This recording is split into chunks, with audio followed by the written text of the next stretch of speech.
Hi, so we're here today in the ESPM Media Center, and as you can see behind me, a bunch of our students have teamed up with WPI for 3 STEM challenges. So we're going to talk with Mr. Pace, who is a geometry teacher as well as a STEM teacher here. We're going to talk to a professor from WPI and also with some students who are participating in the challenges today. The purpose of the day today, well, it's really in conjunction with WPI, to come and just intro these kids to the problem-solving process. We're not solving any problems today, we're not making any groundbreaking discoveries, but I think if we spark an interest in 1 or 2 of these kids, I think it's been a successful day. I'm happy that the WPI students are here today too, because it gives our kids an opportunity to see you know what, they might be like 4 or 5 years in the future. So the kids that came today, the students from WPI, are role models that they can now maybe picture themselves doing this kind of thing in the future.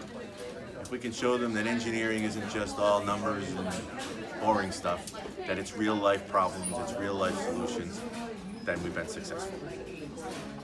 Hey, my name is Reynaldo Duran. I go to Worcester Polytechnic Institute, and we're here to facilitate an activity in which the students are given this task called the Flying High Energy, where they have a wind turbine and they're trying to get the maximum altitude to get a lot of energy efficiency and make money from it.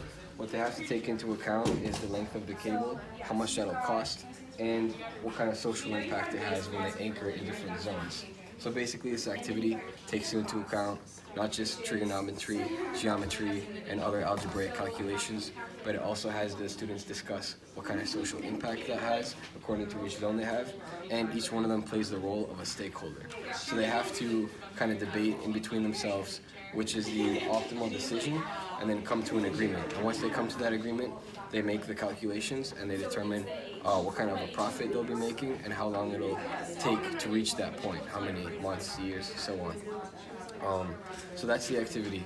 And in terms of how the students have done, I'd say overall I'm very impressed with how they kind of talk amongst themselves, how they try to be as productive as they can, stay on task and do the calculations. Obviously each student varies, it's a diverse population, and some people feel less talkative, some people feel more motivated, but altogether I'm happy with how it turned out. I'm Glenn Gaudet. I'm a professor of biomedical engineering from Worcester Polytechnic Institute, WPI. The goal of this project is to talk to the students about how their engineering decisions and their science decisions are going to affect society.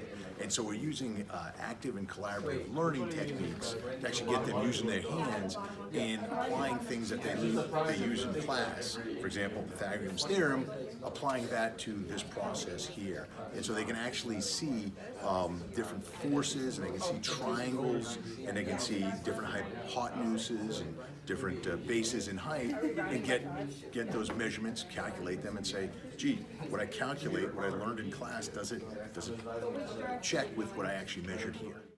I'm Olivia. I'm a sophomore in the honors geometry class that participated in the WPI STEM program today. It was a lot of fun. We had a lot of fun learning about engineering, and it's really fun to see something we could pursue in the future, and it was just a good time and a lot of fun learning.